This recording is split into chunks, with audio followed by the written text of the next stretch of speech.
Ndi nthawi ya nkhani pano pa Zodiac ndipo ndine Chisomo Nyirenda poyamba nayi mitu yake. Kusowa kwa akatswiri mu unduna kwakhudza ntchito yobwezeretsa chuma cha dziko lino mchimake kudzera mu ntchito za migodi. Akuluakulu ati palibe Malawi wafa ku migodi ya golide yosavomerezeka mdziko la South Africa komwe matupi 78 apezeka. Apolisi ayimitsa pa ntchito apolisi nzawo pomuganizira kuti anapha oganiziridwa ali mchitokosi chawo ku Chikwawa. Mzamasewero kampani yochititsa maere ya Premier Bet yathandiza bungwe la Malawi National Council of Sports ndi 7.5 million kwacha pokonzekera mwambo opereka mphoto kwa osewera. Tsopano nazi nkhanizi mwatsatanetsatane. Zadziwika kuti unduna wona za migodi ndi mafakitale ukugwira ntchito zake popanda akatswiri othandizira kuwunikira ntchito ndi mgwirizano pothandiza pa chitukuko cha chuma cha dziko lino. Nduna yona za migodi Ken Zikhale Ng'oma atsimikiza izi ngakhale kuti ntchito za migodi ndi imodzi mwa nsanamira za chitukuko cha boma zomwe amazitcha ATM strategy mchingerezi. Katswiri pa nkhani ya miyala ya mtengo wapatali komanso migodi Kosam Munthali atsutsa izi koma ati chikuvuta ndi lamulo lokhudza za migodi lomwe likupereka chitsogozo pa nkhani ya migodi. Zambiri mu ripoti ili lomwe walemba ndi Winnie Luembe. Nduna yona za migodi Ken Zikhale Ng'oma yati dziko lino lili ndi miyala ya mtengo wapatali yomwe ikufunika pa misika pa dziko lonse. Ndunayi yati pakufunika kuyika ndondomeko zoyenera kuti dziko lino lidzipeza phindu lochuluka. Pakufunika kuti papezeke consultant amene amadziwika kwambiri ndi nkhani ya za migodi, kuti tikamasainirana macontract, tikamagwirizana ndi anthu amene akubwera adzafuna kulima muno adziona chinyengo bwinobwino komanso azitithandiza ndi kutiwunikira kuti izi sitipindula, izi tiboma lipindula, ndi kuphunzitsa anyamata athu kuti amapanga bwanji kuti aone kuti sitikugwira ntchito ndi atambwali oti abwera kuno kudzangotenga miyala yathu kumapita mkupitiratu, koma tigwire ntchito ndi anthu amene dziko la Malawi lipindula.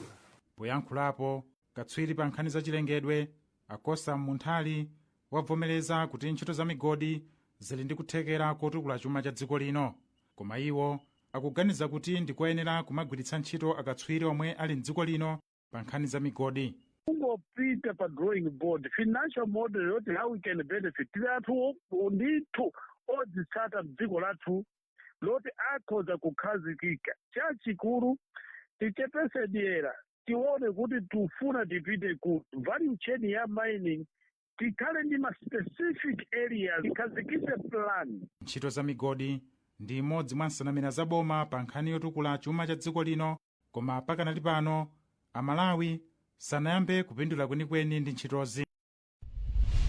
Unduna wona za ubale wa dziko lino ndi mayiko akunja wati palibe nzika za dziko lino zomwe zakhudzika ndi imfa ya anthu 78 omwe kuchokera sabata latha matupi awo awatulutsa ku migodi yosavomerezeka ya golide mdera la Stilfontein mdziko la South Africa.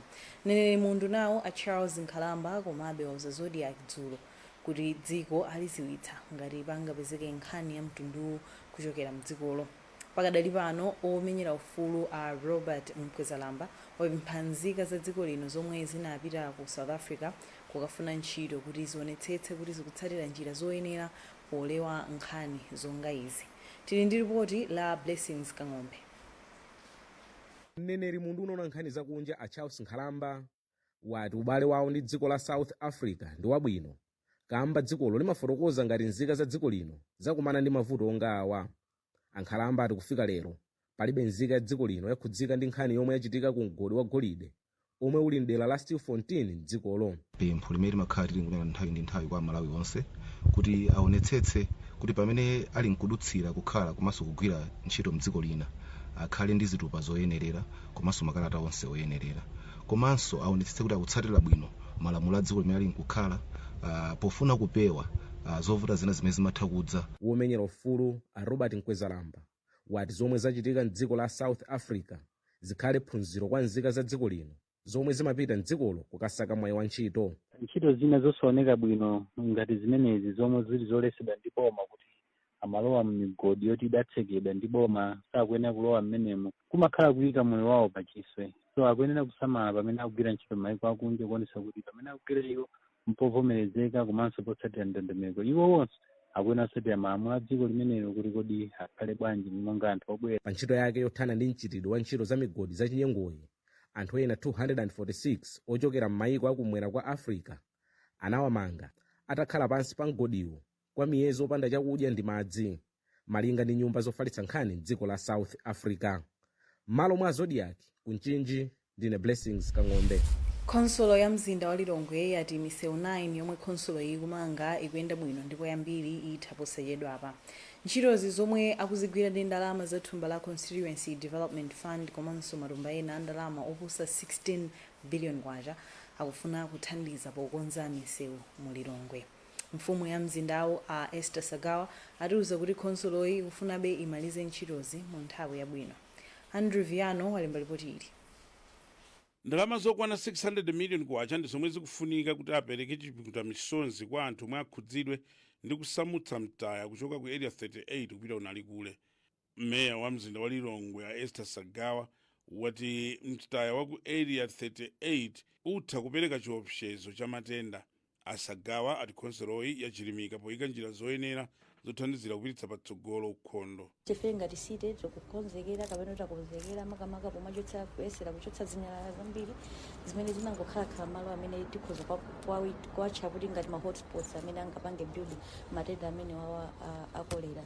Nchifukwa chakenso nthawi zambiri timakhala kupemphanso ngakhale anthu amene ali okhala muno mu mzinda wa Lilongwe kuti atithandizire chifukwa patokha ngati silingakwanitse iwo atithandizire pokataya zinyalala zawo malo oyenerera amene ali ofunikira kuti akhoza kutaya zinyalala. Padakali pano khonsolo ya mzinda wa Lilongwe yati ntchito yomanganso misewu 9 mu mzindawu ikuyenda bwino.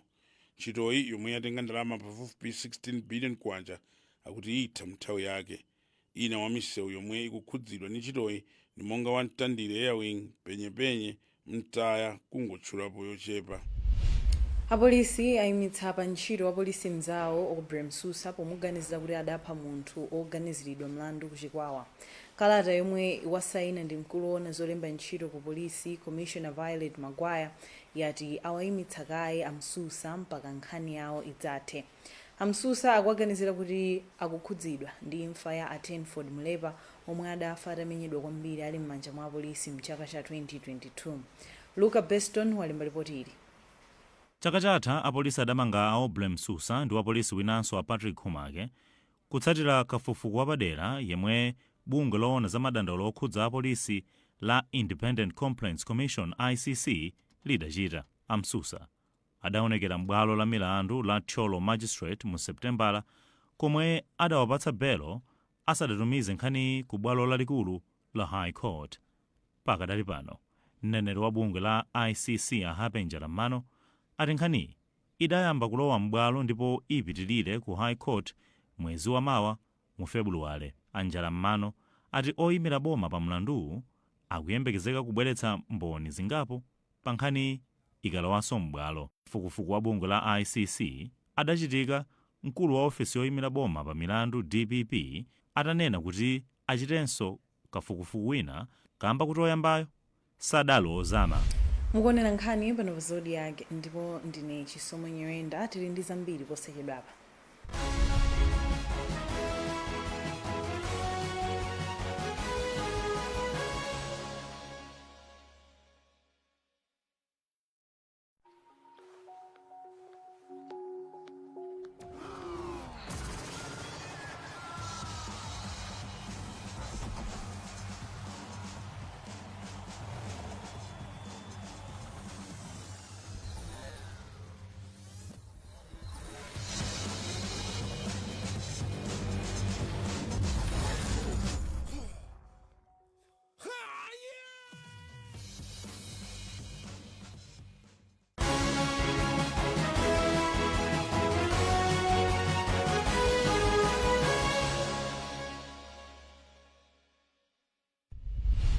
takulandiraninso tionenso mitu ya nkhanizi.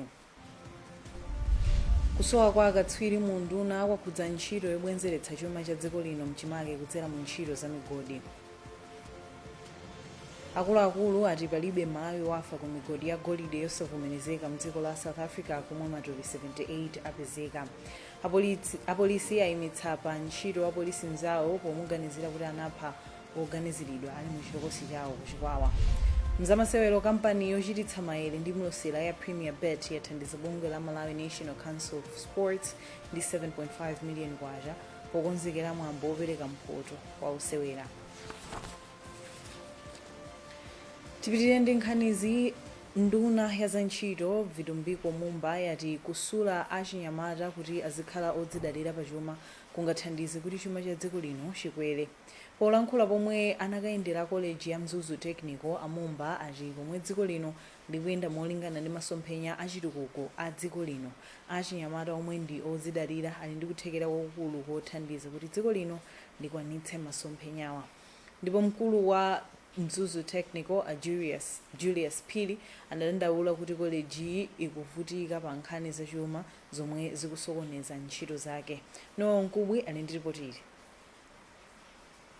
Polankhula atayendera college ya Mzuzu Technical ndiwoneona za ntchito, Engineer Vitumbiko Mumba wati maluso amanja ndi ofunikira kwambiri kuti achinyamata akhale odzidalira pachuma. Iwo ati pomwe dziko la Malawi likulimbikitsa masomphenya achitukuko a 2063 kuthandiza achinyamata kuti akhale odzidalira pachuma kungathandiza kuti achinyamatawa akhale ndi kuthekera kokweza chuma cha dziko lino. Amumba apempha mabungwe omwe amathandiza dziko lino kuti ayike chidwi chachikulu pothandiza ntchito zotukula luso la manja kwa achinyamata ndi cholinga choti dziko lino lizitha kumadzikonzera zinthu zomwe lingamagulitse ku maiko ena. Tinaona kuja Cove Center akupanga za renewable energy, maprogram amene si traditional programs ndi anyuwana amenewa kutengera ndi climate change kuti ino tizipanga maprograms oyenda ndi nthawi mwina ndi nyengo. Komanso noti anyamata amene amalongosolera muja anyamata kuti iya amene amenewa asulidwe bwino kwambiri ndi ani ndaziphunzitsawo. Tikuona so project ya irrigation ya farming imene apanga kwa sonda kuti kuti anthu awawa kodi zikutheka zimenezi pakati panopa. Ine ndi anthu osa ku ministry ndipo sangalala ndi zomwe zifika panopa. Mkulu wa college ya Mzuzu Technical Julius Phiri anauza ndunayi kuti kuchepa kwa ndalama komanso kuchepa kwa aphunzitsa luso la manja ndi ena mwa mavuto omwe akusokoneza zinthu pa college. Koma iwo ati college ndi yodzipereka kusula achinyamata kuti akhale nzika zodalirika za dziko lino powapatsa maluso amanja. M'malo mwa Zodiac kuno ku Mzuzu ndine Nowa Nkubwi. Bungwe la Makra layikira kumbuyo ganizo lake logula makina othandizira kulondoloza uthenga ponena kuti makinawo athandizira kuthana ndi mchitidwe ofalitsa uthenga wabodza. Mkulu wa bungweli Adaud Suleiman ndi wanena izi pa msonkhano wa atolankhani ku Lilongwe pomwe watsindika kuti makinawa adzigwira ntchito powunika uthenga omwe anthu akugawana kugulu osati uthenga omwe akugawana mwachinsisi. Suleiman atsutsa zomwe zikumveka kuti ntchitoyi ndiyofuna kuba ndalama za boma kuti zithandizire chipani cha MCV pokopa alendo pokonzekera chisankho mu Septemba. Suleiman akufotokoza. Amalawi ambiri kukati kwacha kuti amve kuti kwa gwanji kunjaku kapena kuti adziwe kuti kodi chikuchitika ndi chani, akumapita ku masamba mchezo kapena kugwiritsa ntchito internet kuti adziwe kuti chikuchitika ndi chani. Ndiye ngati malo mmene muli dzinyasi, malo mmene muli nkhani zosakhala bwinobwino zambiri zikutanthauza kuti Amalawi ambiriso adzikhala kuti akumva ndi kuona zinthu zosakhala bwino, zizapangitsa kuti apange ziganizo zolakwika, zizapangitsa kuti azikhala amantha kapena azikhala opa chifukwa chakuti nkhani zimene akuona ndi nkhani zoopseza. Ndiye ife tikudziwa kuti kagwiritsidwe ntchito ka internet, masamba mchezo ndi makina amafoni am'manja kukachulukira m'Malawi muno. Ndi anthu ochepa amene akugwiritsa ntchito internet, panopo tikanali pa 36.9%, kutanthauza kuti over 60% ya Amalawi sanayambe kugwiritsa ntchito zinthu zimenezi. Ndiye ife tikufuna kuti anthu ena Amalawi amene akubwera kumadzayamba kugwiritsa ntchito masamba mchezo ndi makina internet adzapeze pamene pali pamalo pakuti atha kukhulupirira zinthu zimene akuona, komanso iwo asamakhale oopa ndi kuti pa masamba mchezo pa makina internet pali nkhani zolaula, pali nkhani zoopseza, pali nkhani zonyoza mtundu, pali nkhani zonyoza chipembedzo. Izi zitha kutheka pokhapokha ife ngati bungwe la Makra tili ndi kuthekera. Bungwe lona za mlingo wa katundu la Malawi Bureau of Standards lati kuchuluka kwa katundu ndi zakudya zobwera mdziko lino mozemba kukubwezeretsa mbuyo ntchito yoonetsetsa kuti anthu akudya ndi kugwiritsa ntchito katundu woyenera.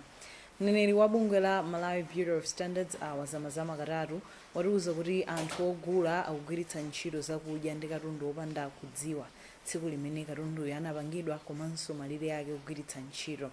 Pakadali pano bungwe lidatseka sitolo zisanu ndi ziwiri zikuluzikulu m'mizinda ya Blantyre ndi Lilongwe kamba kuphwanya ndondomeko za ukhondo.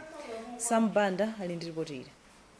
Kuyambira lolemba sabata ino akuluakulu a bungwe loona za mulingo wa katundu ndi zinthu zina la Malawi Bureau of Standards akhala kuyendera sitolo zina zogulitsa zakudya ndi katundu zimene zaonetsa kuti sitolo zambiri zotere zikunyalanyaza ndondomeko za ukhondo komanso kulekerera posamala zakudya. Izi zapangitsa kuti bungweli litseke sitolo za Shoprite ndi Panda m'mizinda ya Blantyre ndi Lilongwe kamba kuti sizimatsatira mfundo zovomerezeka za ukhondo komanso kusamalira chakudya. Mneneri wa bungwe la Malawi Bureau of Standards wazamazama katatu wati sitolozi zimagulitsa katundu oola amenenso nthawi yake yogwiritsa ntchito inadutsa komanso zimasunga katundu wina owonongeka kuti zigulitse kwa anthu. Pali direction imene Malawi Bureau of Standards ikutenga pa msika yathu pazipezeka katundu amene amalawi akamugwiritsa ntchito sapeza nayo vuto linalilonse. Katundu amene akuchoka kunja tionetsetse kuti akutsatira milingo ya dziko linolo pa nkhani ya quality komanso katundu amene tikupanga mdziko muno tikumpanga malingana ndi ndondomeko za malamulo a dziko lino makamaka standards. Pakadali pano bungwe la Malawi Bureau of Standards lati kukula kwa mchitidwe wa anthu ena olowetsa katundu wina mdziko muno mozemba kwapangitsanso anthu ogula kugwiritsa ntchito katundu amene sakudziwa nthawi imene anapangidwa ndinso yothera kumugwiritsa ntchito. Malinga ndi akatatu bungweli likukonza zopita lokha kumisika kukachotsa katundu otereyo. So pali katundu wina amene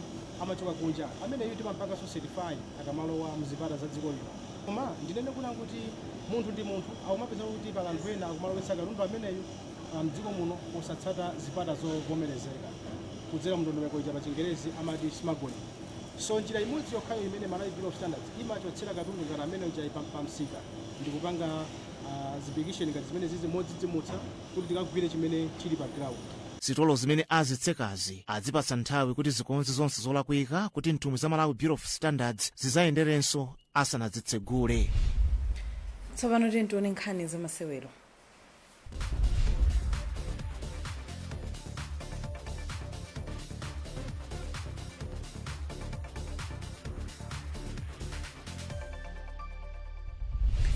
Kampani yochita maere ndi mlosera wa zamasewero ya Premier Bet yapereka 7.5 million kwacha ku bungwe la Malawi National Council of Sports kuti zithandize bungweli pokonzekera mwambo opereka mphoto kwa azamasewero omwe achita bwino mu chaka cha 2024.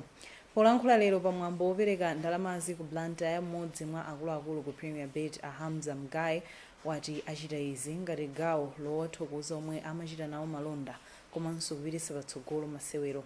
Mgayi anayankhula ndi Kassim Aobi. Timagwira ntchito ndi mbali ya zamasewera izi ndikuyenerabe ndithu kuti tizibwezeretsanso mbali yomwe tikugwira ntchitoyo.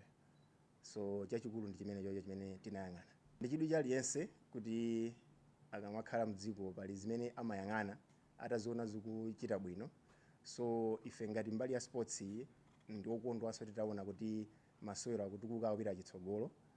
Ndi kuthandizira mbali imene ya Sports Awards kulimbikitsanso anyamata amene akuchita masewero kuti apite chitsogolo alimbikire komanso maseweronso atukuke pamene akulimbikira kupanga masewero osiyanasiyana. Ndipo mkulu woona za malonda ku Malawi National Council of Sports alimbane Cliff Matola wati ndalama ithandiza kuti mwambowo omwe uchitike pa 28 February chaka chino ku Mangochi uzakhale wapamwamba. Zokonzekera ndi zikuyenda bwino. Poyambirira tithokoze ma sports associations onse oposa 42 amene atenga nawo gawo kusankha akatswiri amene atisangalatsa ndi kuchita zakupya mu chaka chimene chapitachi kumbali ya zamasewero. Ma nominations tidalandira tifuna tiwatsimikizire onse afika chifukwa choti analipo ambiri tikungowakonza pang'ono kuti zifanane ndi format imene tikuyifuna. Tinatseka kulandira ma nomination pa 5 January. Pakali pano akangomaliza kukonza apo ndi apo kenakono akatswiri akhale pansi asanthule kodi pa unyinji wonse wa ma nominations wa olemba nkhani walemba zochakuka ndi ndani ndi apereka ma top 3 pa Chingerezi tibwerekere chimodzimodzi ku azamasewero top 3 category iliyonse alipo ma category 13 tiperekano ku mtundu wa Malawi kuti Malawi anthu akunena kuti best coach of the year ndi anthu atatu awo. Iniyo mukuonapo ndani ndi amalawi amba kuvota.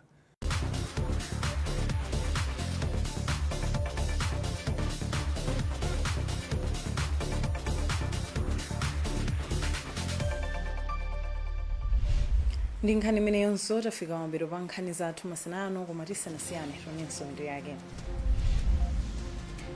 Kusowa kwa akatswiri mu nduna wakhudza ntchito yobwezeretsa chuma cha dziko lino mchimake kudzera mu ntchito za migodi. Akuluakulu ati palibe Malawi wafa ku migodi ya golide yosavomerezeka mdziko la South Africa pomwe matupi 78 apezeka. Apolisi ayimitsa pa ntchito apolisi mzawo pomuganizira kuti anapha oganiziridwa ali mchitokosi chawo ku Chikwawa. Ndipo mzamasewero kampani yochititsa maere ndi mlosera ya Premier Bet yathandiza bungwe la Malawi National Council of Sports ndi 7.5 million kwacha pokonzekera mwambo opereka mphoto kwa osewera. Pezani zambiri pa zodiacmalawi.com 19 chisomanyoenda. Hey! Kabungulako.